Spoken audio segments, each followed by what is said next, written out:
just curious because you brought up how you came from Watts and Dundee. We know that Watts trained under several great wrestling minds from Roy Shire to Vern Gagne to Vince McMahon Sr. and, of course, Eddie Graham, who was known for having incredible finishes. Jerry Jarrett was also under Eddie Graham for a time.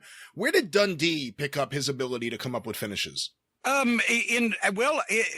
only, see, a lot of people don't realize, I guess, because Bill hides his age so well with his appearance, is that Dundee had been in the business 10 years before they came to America. He started like 63, 64, as a maybe still in his teens or just out, whatever. And so he had 10 years experience watching the biggest wrestling company in the world, World Championship Wrestling, under Jim Barnett in Australia, even though he was used sparingly as one of the underneath guys because of his size and his whatever. He never, and they didn't feature much of the local Australian talent they brought in Americans, but he'd seen all these great talents do all this shit.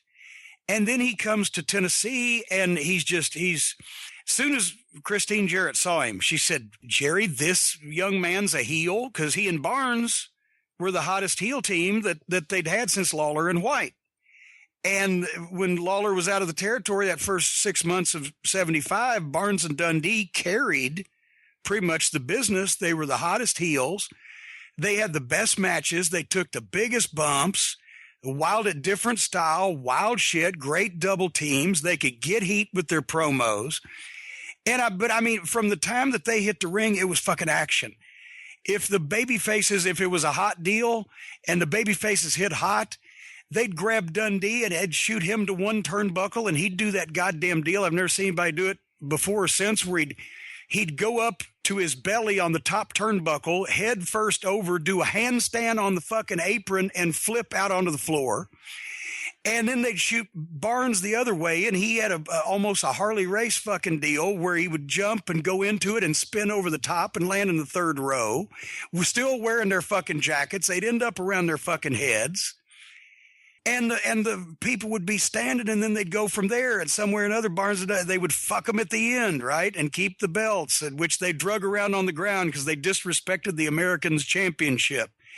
Oh, Dundee still has a scar on his chest where this old woman got him with one of those old-fashioned metal nail files in Louisville across the chest in, I think, March or whatever. Anyway, so once that Jerry Jarrett, Barnes got homesick after 6 months, went home. Dundee wanted to stay, and Jerry Jarrett saw that he was workaholic, that he was interested in the business, that he could work his ass off and play a completely different style, but he could work with anybody.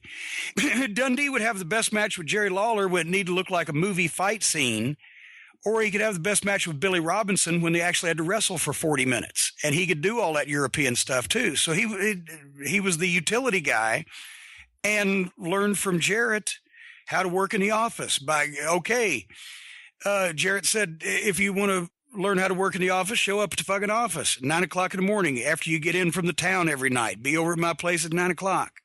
So Dundee didn't sleep for like a year and a half and ended up in the, a spot of not only being the number 1 or 2 baby face, depending on where Lawler stood, but also being one of the rotating bookers.